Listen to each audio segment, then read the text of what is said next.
He said Russia will not sit aside while the hemisphere is destabilized. The statement underscores just how quickly a regional standoff over drugs, ships and sovereignty has morphed into a broader clash involving major powers. In the Pacific, just outside U.S. territorial waters near Hawaii, a Russian intelligence collection vessel has been observed. The United States, tracking the ship closely, says it intercepted the craft about 15 nautical miles south of Oahu on 29 October 2025, a move that has raised alarm in Washington.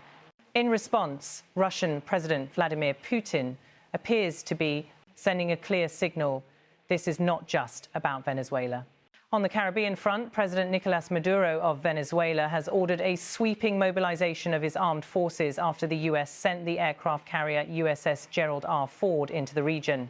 According to U.S. officials, the carrier group entered the area to assist in counternarcotics operations, but observers warn the scale of the deployment suggests preparation for something far larger. At the same time, Russia has publicly condemned a U.S. strike on a vessel near Venezuela that it says was carrying narcotics. 4 people were killed in the operation, and Moscow characterized the strike as an escalation. Putin's Moscow is backing Maduro, providing intelligence support and stepping into what some say is a proxy arena between the U.S. and Russia. He said, "We will not allow our friend Venezuela to be isolated by threats." The comment came during a joint appearance with Maduro, where they pledged to deepen military and intelligence cooperation. The Kremlin appears to be leveraging the crisis in Latin America in order to challenge U.S. dominance in the Western Hemisphere. On the U.S. side, officials say foreign military vessels operating near U.S. territory are a cause for concern. The U.S. Coast Guard confirmed it has monitored the Russian Navy's Karelia, described as an intelligence collection ship, since late October. One Coast Guard statement said, "Working in concert with partners and allies, our crews monitor and respond to foreign military vessel activity near our territorial waters to protect our maritime borders and defend our sovereign interests." As the maritime dimension grows, air and sea assets are also converging on Venezuela's doorstep. And U.S. lawmakers and defense officials have signaled concern that the carrier deployment may be a prelude to regime change efforts against Maduro, something Russia and Venezuela vehemently reject. The Kremlin warns U.S. strikes and deployments in the Caribbean risk sparking a broader conflict.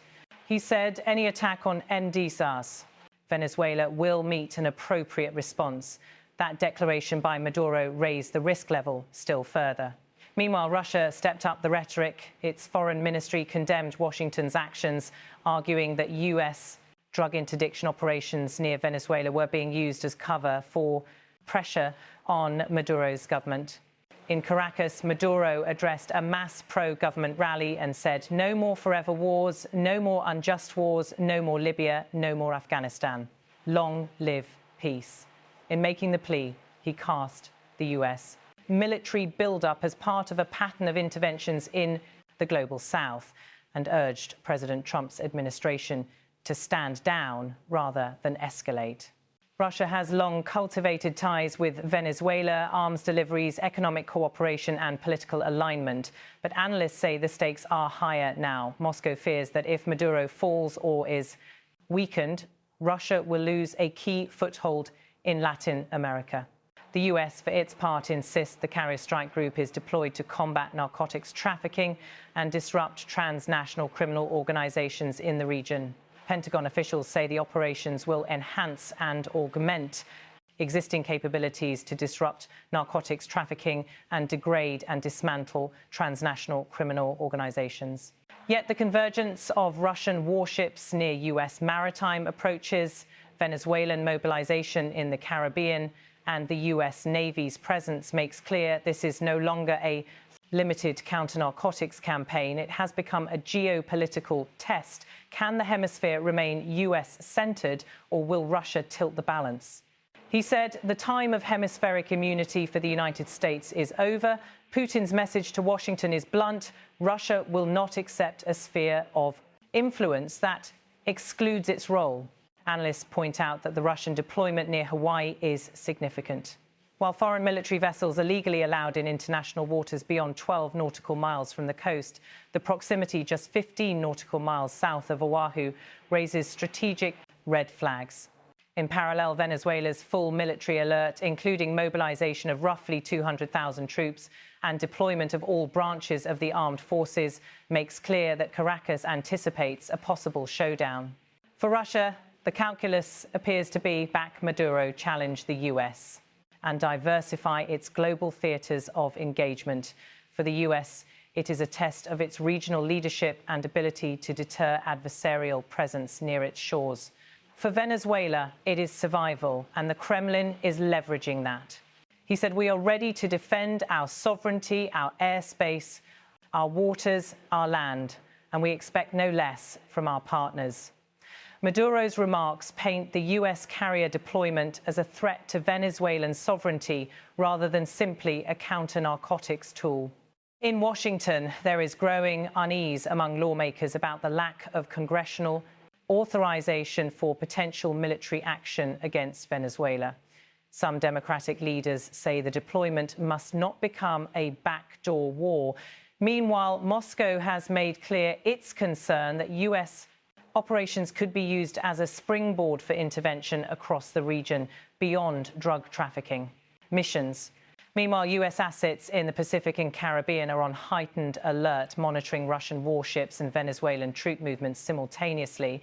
The US Coast Guard has emphasized its routine monitoring around Hawaii, but called this latest deployment a different scale and context.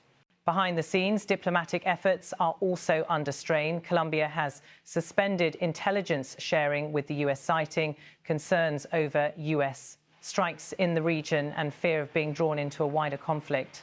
With all three actors, Russia, Venezuela, and the US, now actively engaged, the question is not just whether a war will erupt, but how far the confrontation will reach. Are we witnessing a proxy battle for influence in the Americas, or a direct confrontation closer to US territory than Moscow would have dared decades ago? He said, "When they come near our coasts, we will act accordingly." Washington's officials interpret this as both a promise of deterrence and an implicit warning of possible escalation. As the maritime, air and land domains converge, risk management becomes critical. Russia's move near Hawaii is not accidental. It sends a message about US vulnerability and global reach. Venezuela's mobilization indicates it will not simply capitulate under pressure, and the US deployment shows it is willing to project power far beyond traditional counter-narcotics missions. In the next days and weeks, attention will center on whether the Russian vessel remains in the region, whether the US carrier group advances closer to Venezuelan waters, and how Moscow and Caracas respond diplomatically or militarily. While none of the sides has issued ultimatums yet, the pieces are in place for a flashpoint. He said, "We seek diplomacy, but we are prepared for any scenario." That declaration from Putin may signal an opening to de-escalate, but only on terms favorable to Moscow. For Maduro, the balance is even more precarious. His regime's survival now appears tied directly to Russian support in a showdown with Washington. For the US, the question is whether this is a temporary standoff, a show of force to stem narco-smuggling routes, or the beginning of a deeper strategic contest. One way or another, the Hemisphere may be entering a new era of great power competition. As of now, all three capitals watch each other warily. The carrier drills and satellite-tracked spy ships are proxies, but the consequences could be very real. A miscalculation at sea, a wrongly interpreted maneuver, or an inadvertent clash between vessels could trigger escalation. He said, "We remain vigilant, we remain ready." That may be the understatement of the year, because at this moment, the world watches the Pacific and Caribbean with far greater concern than before.